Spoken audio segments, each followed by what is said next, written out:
Vous cherchez un outil pour reproduire cette fameuse sonorité, ce fameux punch bien spécifique à tant et tant de chansons que l'on connaît aujourd'hui. Et bien laissez-moi vous présenter un outil qui va nous permettre d'avoir ce fameux son british. Aujourd'hui je vous présente le SSL 4000E mais celui de Brainworx. Brainworx est une compagnie qui réalise plusieurs plugins et je dois dire que leurs plugins sont vraiment très cool et très puissants. Le plugin va nous permettre d'avoir les sections classiques d'un SSL. Donc on va avoir en premier lieu la section de filtre avec low cut, high cut ou high pass et low pass qui viennent avec deux configurations différentes. La première normale, le low cut est entre 0 Hz et 350 Hz et le high cut quant à lui va être naturellement entre 22 kHz et 3 kHz. Mais avec les boutons x3 et divisé par 3, on va venir augmenter le range des basses et diminuer le range des hautes. Fait qu'avec le x3 à 48 1 kHz et au niveau des highs, on va être entre 7.3 kHz et 1 kHz. Il sera aussi possible de changer la section de filtre non plus comme un EQ mais comme un sidechain interne à la section de compression.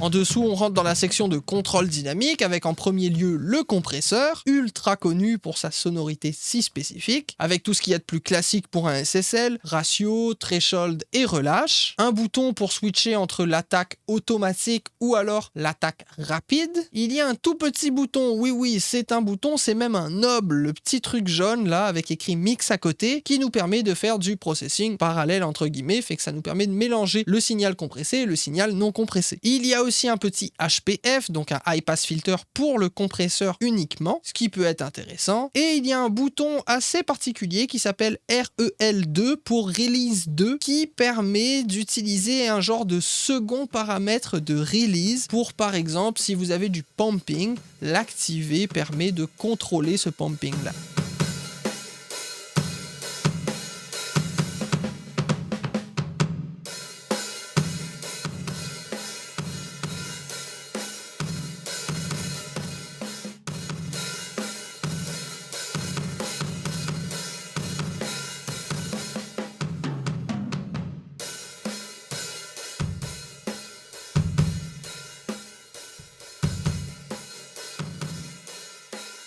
Juste en dessous, on va avoir notre gate et il y a une switch entre l'expandeur et le gate. Ensuite, une switch entre le mode normal et le mode inversé. Normal étant un gate classique, inversé étant, on entend littéralement que ce qui est supprimé ou affecté par le gate et non plus l'inverse. Le range knob va permettre de contrôler la quantité maximale de réduction. Le threshold, c'est comme d'habitude, bien qu'il y ait un petit bouton rouge ou un double clic sur le bouton du threshold qui permet de changer la valeur du threshold. Par défaut, on est de moins 30 dB à plus 10 dB et si on active le petit bouton rouge ou on double-clique, on va passer de moins 60 à moins 20 dB. Et ensuite, il y a la release avec l'attaque en mode rapide disponible. Et là, il y a un dernier bouton qui, je l'avoue, je ne l'ai jamais utilisé. Le bouton HYST, H-Y-S-T, qui permet de configurer visiblement un deuxième paramètre de gate dédié à la fermeture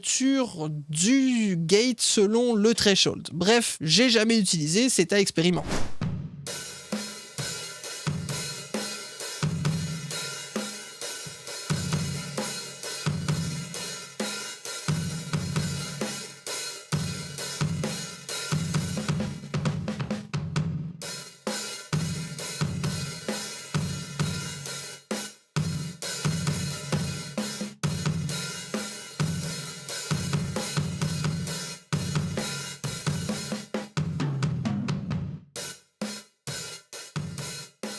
Les trois derniers boutons de notre section de gauche permettent de changer certains paramètres de section dynamique, entre autres l'activation de la section avec le bouton dynamique en tant que tel, switcher entre la section E et la section G qui sont deux modèles différents de dynamique et donc qui sonnent pas pareil, et le bouton Key qui va permettre d'activer un sidechain externe pour notre compresseur.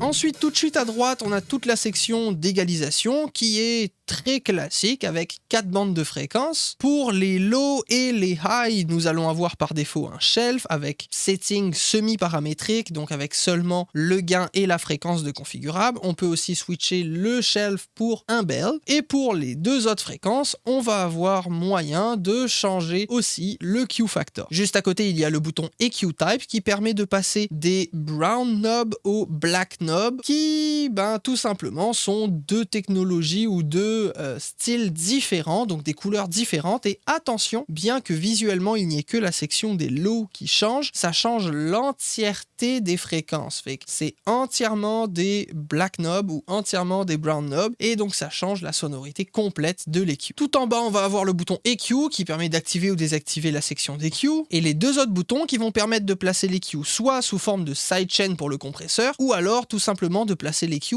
avant le compresseur. On ne peut pas activer les 2 boutons en même temps, c'est soit l'un soit l'autre, ou quand les 2 sont désactivés, l'EQ est après le compresseur.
Et enfin, tout à droite, on a tout ce qui concerne le metering et l'émulation de différents paramètres. On va avoir un input, tout ce qui est plus classique, mais on va aussi avoir un V-Gain qui est une simulation du noise électrique de la SSL et juste en dessous un petit bouton THD pour Total Harmonic Distortion qui permet d'augmenter ou diminuer l'harmonique, la distorsion harmonique des canaux analogue et donc rajouter de la saturation au signal. On va avoir un petit phase reverse et un mute, on va avoir un fader d'output qui est vraiment après tout le processing, un bouton analogue qui va permettre pour les pistes stéréo d'avoir 2 canaux séparés pour l'émulation de la SSL versus si on le désactive un seul canal pour émuler la gauche et la droite. Et il y a une technologie bien propre à Brainworx qui est le TMT qui nous permet de choisir jusqu'à 72 émulations différentes de canaux SSL. Et ça, ça a l'air que ça change la sonorité parce qu'ils sont tous un petit peu différents les uns des autres. Et justement, on a un petit bouton qui s'appelle Random One qui permet de mettre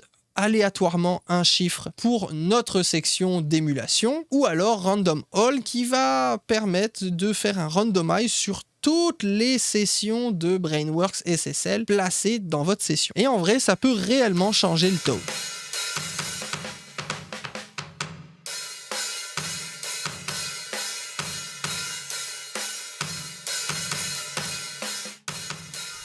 Section review maintenant, j'ai utilisé pas mal de plugins SSL, que ce soit payant ou gratuit, tout simplement parce que j'aime ça et que j'ai voulu essayer. Et je dois avouer que celui de Brainworx est de loin celui que je préfère, tout simplement parce que, je sais pas, je me sens plus à l'aise de l'utiliser, je trouve qu'il sonne bien, rapidement, efficace, bref, c'est simplement l'un de mes préférés. J'espère que vous avez aimé cette vidéo, si c'est le cas, n'hésitez pas à lâcher un bon gros pouce bleu, un commentaire et à vous abonner en cliquant sur le bouton juste en dessous et en activant la cloche pour ne rien manquer des prochaines vidéos. Retrouvez-moi aussi sur Instagram @cefaprod. J'ai hâte de vous retrouver pour une prochaine review, découverte, etc. C'était Cefa de Cefa Productions. Salutations à toutes et à tous selon votre fuseau horaire. Ciao!